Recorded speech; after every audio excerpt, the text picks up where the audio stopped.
Finally Infinix company আরও একটি smartphone launch করতে চলেছে ইনফিনিক্স হট 60i, যেটা ডিসপ্লে সেকশনে দিয়েছে 6.7 inch IPS LCD display, MediaTek Helio processor, 48 মেগাপিক্সেলের রিয়ার ক্যামেরা, 8 মেগাপিক্সেলের সেলফি ক্যামেরা অ্যান্ড 5160 mAh পাওয়ারের একটি ম্যাসিভ ব্যাটারি। সো এই সকল স্পেসিফিকেশন এবং আরো অনেক কিছু কম্পোনেন্ট দিয়ে ইনফিনিক্স কোম্পানি লঞ্চ করতে চলেছে তাদের নতুন smartphone Infinix hot 60i। So আজকের ভিডিওতে কথা বলবো ইনফিনিক্স হট 60i এর specification, launching date, price segment কিরকম থাকতেছে অ্যান্ড এটা কাদের জন্য বেস্ট হবে এই বিষয়টা নিয়ে আলোচনা করবো। আসসালামু আলাইকুম ফ্রেন্ডস, আমি মেহেদি হাসান, আপনারা দেখছেন টেকনিক্যাল মেহেদি। চলুন শুরু করি।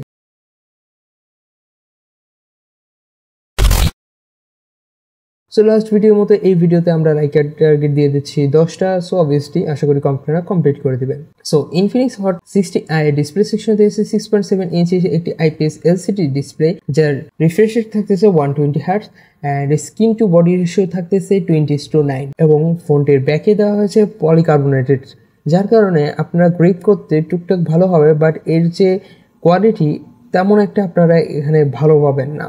ওভারঅল বলতে গেলে ফোনটা যদি পড়ে যায় তাহলে আপনারা স্ক্র্যাচ পাবেন এবং টুকটাক ভাঙিয়ে যাওয়ার পসিবিলিটিও রয়েছে। এবার চলে আসি ফোনটির পারফরমেন্স সেকশনে। ফোনটিতে দেওয়া হয়েছে Android 15 support, but operating system হিসেবে কোনটা থাকতেছে সেটা কিন্তু এখানে উল্লেখ করে না ইনফিনিক্স কোম্পানি। আশা করতেছি তাদের স্টক কোনো অপারেটিং সিস্টেম মানে ওএস ইউজ করা হবে।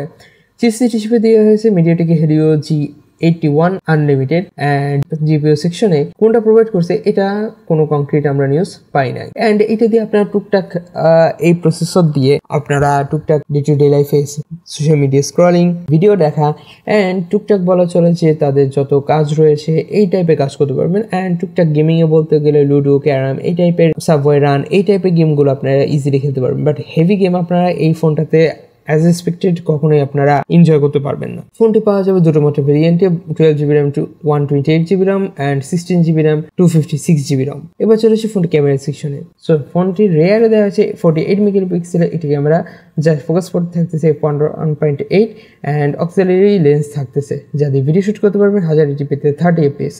সেলফিতে দেওয়া আছে 8 মেগাপিক্সেলের একটি ওয়াইড ক্যামেরা, যার ফোকাস পয়েন্ট থাকতেছে 2.2 অ্যান্ড এটা দিয়ে ভিডিও শুট করতে পারবেন 1080p-তে 30 fps। অন্যান্য ফোনের মধ্যে ফিঙ্গারপ্রিন্ট থাকতেছে, সাইন মাউন্টে এক্সিলোমিটার প্রক্সি অ্যান্ড কম্পাস তো থাকতেছে। এবার চলে আসে ফোনটির ব্যাটারি সেকশনে। ফোনটিতে আছে 5160 mAh পাওয়ারের একটি ম্যাসিভ ব্যাটারি, যাকে চার্জ করতে সাহায্য করবে 45 ওয়াটের একটি ওয়্যার চার্জার। অ্যান্ড এটা দিয়ে আপনারা চার্জ করতে পারবেন দেখা গেল 100% হইতে মিনিমাম 1.5 ঘন্টার উপরে চান্স বা পসিবিলিটি রয়েছে।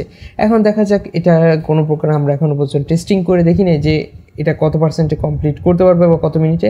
অ্যান্ড এখানে ইনফিনিক্স কোম্পানি কোনো প্রকার কংক্রিট নিউজ প্রোভাইড করেনি যে এটা কত মিনিটের মধ্যে এটা ফার্স্ট বা হচ্ছে কি কমপ্লিট করতে পারবে। বাট এখানে ইনফিনিক্স কোম্পানি বলতেছে যে এটা 45 ওয়াটে এটি ফাস্ট চার্জার প্রোভাইড করতে পারে বা হচ্ছে কি ফাস্ট চার্জিং সিস্টেম রয়েছে। বাট এখানে ফাস্ট চার্জার এটা বলে নাই, বাট এটা হচ্ছে কি ফাস্ট চার্জিং সিস্টেম এটা হচ্ছে কি তারা উল্লেখ করে দিয়েছে। এবার চলে আসি এই ফোনটা প্রাইস অ্যান্ড লঞ্চিং ডেট নিয়ে। সো বাংলাদেশের মার্কেটে অলরেডি এই ফোনটা আপনারা অ্যাভেলেবেল দেখতে পারবেন অফিসিয়ালি। অ্যান্ড এটা যে বেস ভেরিয়েন্ট রয়েছে সেটা দেখা গেলো আপনারা 13,999 মানে 14,000 টাকা হচ্ছে গিয়ে 12GB 128GB ভেরিয়েন্টটা অবভিয়াসলি মার্কেটে দেখতে পাবেন। অ্যান্ড 16GBটা দেখা গেল হচ্ছে গিয়ে আপনার 15,000 টাকা বা একটু ওভার হওয়ার চান্স পসিবিলিটি রয়েছে। সো আপনারা যদি এই ফোনটা পারচেস করতেছেন কী জন্য পারচেস করবেন অবভিয়াসলি কমেন্ট বক্সে জানিয়ে দেবেন। অ্যান্ড আপনারা আদৌ যদি পারচেস করে থাকেন তাহলে ডেফিনেটলি আপনারা কিন্তু কমেন্ট বক্সে আমাদেরকে জানিয়ে দেবেন। ভিডিওটি ভালো লাগলে লাইক এবং শেয়ার, চ্যানেলটা সাবস্ক্রাইব করে পাশে থেকে বেল আইকনটি এনেবল করে দেবেন। দেখা যাচ্ছে নেক্সট ভিডিওতে। ততদিন ভালো থাকবেন, সুস্থ থাকবেন। আল্লাহ হাফেজ।